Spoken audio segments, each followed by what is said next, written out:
What's good, YouTube? It's your man Rage King back with another one. Yes, another upload to the channel. And before we get started, I ask if y'all please go down there and hit that like button, hit that sub button, hit that share button, and hit that bell for notifications if you're new. Welcome to Rumble Rage TV. This is how we do Rage and Rebels. Crown up. And if you're new to the crew, welcome to the Rage and Rebel Revolution. Now let's vibe. And y'all, it's been a long time coming, and please forgive me for being late to the party. I do, please beg for your forgiveness for being late to the party. I know. I'm about a day and a half late. I know, I understand. Please let me make it up to you, all right? We got Ringside Report deep dive gameplay into WWE 2K22. Now let's speak on it. Now I'm not gonna watch the entire stream over, but I am gonna watch over the gameplay with y'all, and I'm gonna get my thoughts on it, all right? And at the end, I'm gonna give my thoughts on whether I think it's a game I should go ahead and pursue or not, all right? So without further ado, enough of me running my mouth. Let's get into it, all right? So at this point, one of the things we very intentionally called out to our fan base is that we have a redesigned gameplay experience. And starting with Jason, can you talk about what that means to you and how gameplay hits different? Before they even speak, let me just say this. Though I do already see it looking a lot like an updated version of WWE 2K20 as far as graphics, I will say this. The graphics are much improved. I will say this. Again, it looks like the models and everything like that. The model of the game itself looks like an updated version of 2K20, but but the graphics do look good. I will say that. I will start out by saying that the graphics do look a lot, but they do look WWE 2K20ish, but they do look they are on point. They are on point. I'm just gonna say that. In WWE 2K22, we have a completely new animation system. This system has allowed us to greatly improve the look and the feel of the characters. Basically, everything from the way the characters move and they traverse through the world, to how they align with each other during attacks has been completely overhauled and redone. Players are going to notice a significant difference the moment they pick up the controller. The characters are way more responsive than they've ever been. You no longer feel like you're fighting to control your character to get them into position to do what you want them to do. I like how on the meter and everything like this, it says when you're stunned and when it's hard for you to reverse, and when you get, you know what I'm saying, when momentum is not on your side. I like how it says a stun, right? I like how it's saying that. I'm not gonna lie. I like that. I like that. Strikes, dives, springboards, they all connect more precisely. And that's also something that we really struggled with and took to heart and tried to resolve this year. I like the weight metric system they just implied right there too. Mysterio tried to suplex a dude that was way bigger than him and he couldn't do it. So I like that. I wish that would be more consistent. Another key change that we've made to the game engine this year is our physics system. While the series has always had Habit to some degree, it's primarily used for only air and block simulation. For 2K22, we've completely integrated Habit into gameplay, which has allowed us to introduce things like Breakaway Props. The kendo stick starts to fray the more you use it. Tables, they break more dynamically. The chair even breaks. Okay, so it seemed like on this one, instead of having to actually hit the marker, you got to button mash a certain whatever button they tell you to mash to kick out. I can live with that. Elements within the environment itself are now dynamically breaking, such as like the corner barricade, instead of relying on a canned sequence animation. It's a really big change and has helped to make the entire gameplay experience feel more dynamic. Awesome. Derek, same. I'm sorry. Like, I've watched a lot of Damian Priest matches. Maybe, have y'all seen Damian Priest do a lion salt in WWE? If he has, I don't know. Maybe I missed it. I don't know. I don't recall him doing that, but all right. Question.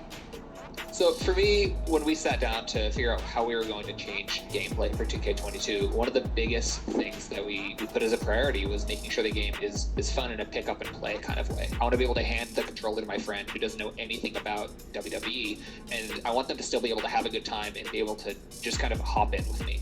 So we made sure that with our controls redesign, all of the core actions are something you can discover just by button mashing. You should be able to basically play through a match without having known anything beforehand.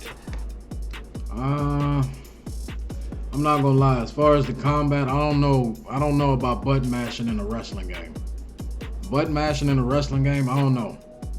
Are y'all trying to make a wrestling game, or y'all trying to make Mortal Kombat 12? You understand what I'm saying? Like, y'all trying to make the Guilty Gear Strive 2? Like, I don't know about button mashing in the combat aspect of wrestling, but let's watch on. But another big priority for us with that is making sure we're not, smoothing over a lot of the details that returning fans like. So all of the high level of control that you expect to have with your character, all of the high degree of customization you expect, all of that still remains. Okay, so you've mentioned new controls and mechanics. Combat itself is centered around 3 inputs: light attacks, heavy attacks, and grapples. So in this cycle specifically, what do those terms mean? So light attacks, those are your quick strikes, the fastest attacks in the game. Heavy attacks, those are kind of like strong strikes from previous years. They're bigger, slower strikes, but they deal more damage. And then finally, grapples, those are where some of the bigger changes come into play. Okay, so it looked like, because back in the day, the light attacks and the heavy attacks used to be the same button, but you used to either tap it or hold it. They just made them 2 totally different buttons. Alright. So you press the grapple button once to lock up with your opponent, but then from there you can press light, you can press heavy. Those will do your light and heavy grapples, but there's all sorts of other options. Irish whips, drag, carry, all of those things come from the grapple state. So once you grapple your opponent, you have a lot of possibilities open up to you. Okay, and I want to toss this over to Jonathan too. So opening up these possibilities, can you talk about some of the combo options that players can dive into? Jason didn't show up. I love how simple and engaging your new dynamic combo system feels. I don't need to memorize every superstar's moveset, but instead I practice the timing of my inputs in order to execute combos. Light attacks allow me to branch into a combo, and when I learn that light, heavy grab executes that move, I can take that and apply it to anybody I play with. I love the exploration that our game provides to encourage the user to play with many different superstars and then choose whichever one is better suited for them. And if you don't like the combos that we assign, we also support customizing combos. I'm personally really excited to see what cool Customizing combos, huh? Again, not trying to be facetious, but are we making a wrestling game or are we making Mortal Kombat 12? I just want to know. But the gameplay so far does look it does look a lot smoother than WWE 2K20. I will say that as well. It does look a lot smoother. Again, the graphics are fucking on point, man. They really are. Cool combos our community creates. Okay, very quickly, I want to take it back to one point that Derek touched on earlier, which was about the accessibility of this game and being able to just pick it up and play. And I want to call this out mainly because I myself am a much newer player to WWE 2K. So for me, picking up and playing has been the whole experience. The controls are super easy to learn, and while my own habits fall back on button mashing the controller, even though we have that, I enjoy having to be very strategic and intentional about how I'm approaching this game, especially when it comes to the timing of things like reversals or finishers.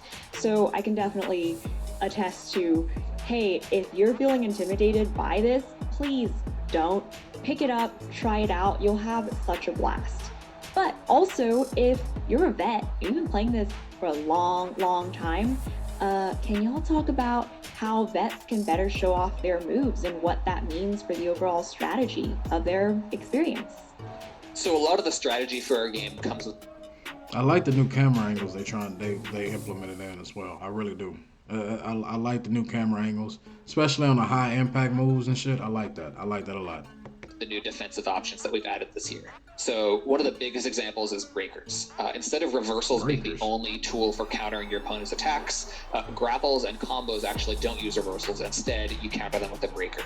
So when you're doing a grapple or a combo on your opponent, they can counter that attack by pressing the same light, heavy, or grapple input against you. So those... Oh, okay. I'm not gonna lie. I don't like that. Just now you're doing too much, in my opinion. Just all you needed to do was just have the reversal. Just have the reversal button. Just have a reversal. That's really all you need. Because at that point, because to me that just seems like it's a button mashing contest, and then on top of that, like, how can I put this to where it can make sense? To me, for the people that play Mortal Kombat 11, that seems like almost like flawless blocking. You understand what I'm saying? Like, that pretty much just robs.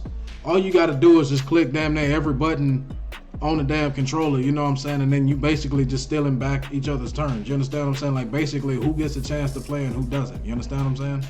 Like, I don't know. I'm not a fan of it, but then again, the game is not made just for me. You know what I mean? It's just my opinion. moves are countered with breakers, everything else is countered with a reversal. So knowing what kind of attack you expect your opponent to perform can already prime you to know how you want to counter it. So there's already a mind game at that level. Then you have blocking, which is all new. If you hold down the reversal button, you enter a blocking stance, and that lets you withstand light, heavy, and running attacks. And then you can counterattack faster than your opponent can after blocking. You can also dodge with the right bumper, so you can kind of choose a direction and get out of the way really quickly if you time your dodge correctly, but it's higher risk than a block. And then when you're on the ground, you also can button mash to get up faster, or you can press right bumper to do a quick get up at the cost of some resource. So when you have all of those defensive options available to you, it makes when you're on defense, that's a lot more strategic, but also when you're on offense, you have to be careful with how you want to attack your opponent so that they don't counter you.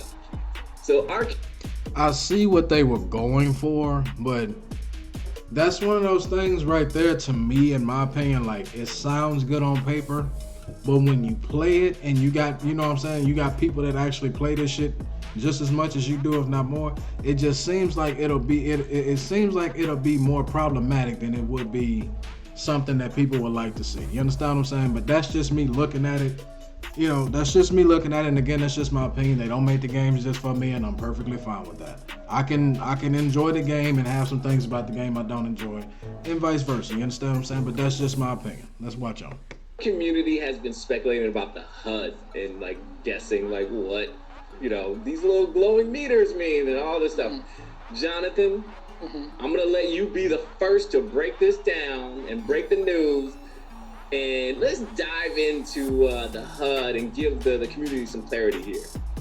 So our goal was to create a HUD that strips down all unnecessary aspects.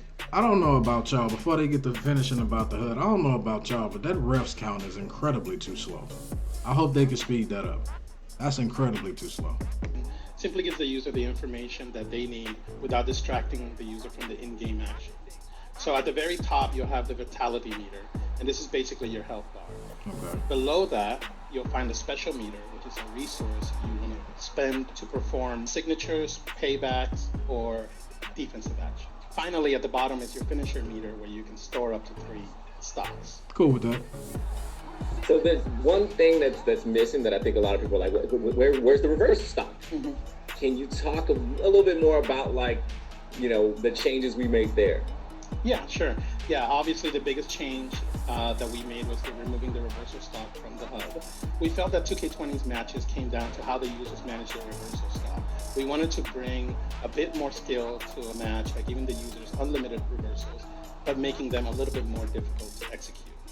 In our internal matches of 2K22, we get wild swings and back and forth and a bunch of oh-so-close moments that we really feel make the match memorable.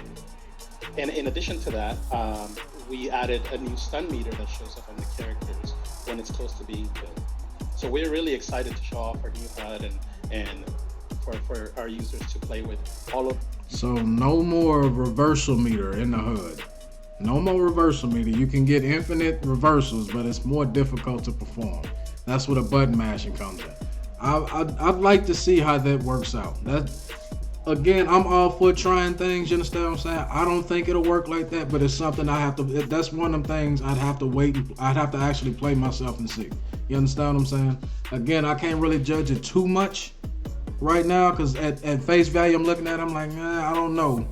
Because, you know what I mean? Because it didn't work in another game they tried it in, but then again, it may work in this one. I'd have to play it and see.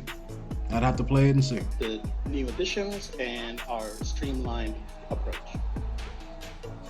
Cool. Like, one of the things that, you know, at the end of the match, where I'm like, you know, in previous years or, you know, iterations, once you basically knew once your opponent didn't have any reversal stock, all you had to do was hit your Sega finisher, match was over.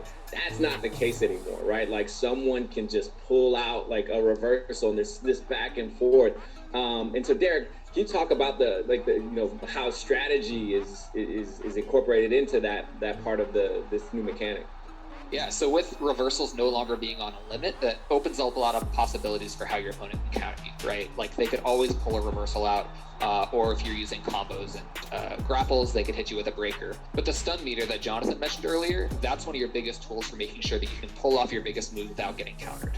So lighter attacks, while they don't do as much damage to the vitality of the opponent, they're better at filling your opponent's stun. If you can get their stun meter filled, that's your opportunity to perform an attack without the risk of getting a reversal or a breaker. Button. So stun meter, no reversal limit. Like to see how that turns out. Matching is back, y'all. Like, I love it.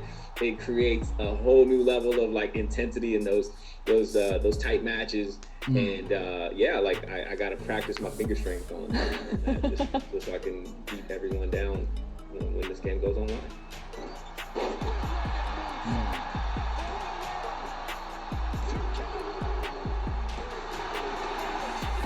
All right, y'all. We can go on and on, but So that's what I'm saying. Like the refs count already. I'm saying is wait. They're gonna have to speed that up a little bit.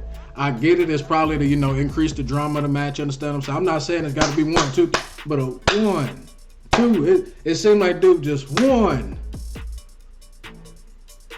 2. Damn, my arm itch. Damn, what time is it? Oh, I got a tattoo right there. Oh shit, what's going on? Oh, he kicked out. You know what I mean? Like it's a little bit too long, but that's something that they can easily fix. They can fix that right up. You understand what I'm saying? But that's just me, man. But all in all, man, looking at this gameplay, man, looking at it, it looks a hell of a lot better than 2K20 already. It looks a lot smoother. The gameplay wise, again with the button mashing, it kind of feels like flawless blocking from MK11. To be honest with you, the combos and things feels like they're trying to make it more of a fighting game. They're trying to make it more of a, not necessarily a fight game. They're trying to make it more UFC-ish. They're trying to mix in some UFC, you know what I'm saying, some MMA type shit mixed in with some wrestling, which is what you see in wrestling. You know what I'm saying? Don't get me wrong. I really can't say it's bad, because to be honest with you, I like it so far. I really do. I liked it a lot more than I thought I would. You understand what I'm saying? I'd like to see more going forward. You understand what I'm saying? So with that being said, all in all, if I had to rate it from a scale of 1 to 10, I'd give it about a 7.5 to 8. I really would. Some things I really wasn't feeling, you understand what I'm saying? But again, that's just me looking at it. It's not me actually having it in my hands. I may look at it and not like it, and get it in my hands and actually may like it. So it's definitely one of those things I'd have to wait and see for myself and play for myself. But all in all, man, the end of the video, I like what I'm seeing. I'd like to see more, man, and I definitely, at this point in time, this is definitely looking like a game I'm probably going to go ahead and get and see what it's got to offer, man. But that's just my opinion. Y'all let me know down in the comment section what y'all think about the gameplay of WWE 2K22. Do you like it? Do you not like it? As long as you remain respectful and logical, we can have a conversation. But that's the end of my video. Hope y'all enjoyed. It's been a pleasure making it for you. My name is Rage King. I am out, and I'll be back later on with more videos, more commentary, and more good content. Now, hashtag that enough said. See y'all later.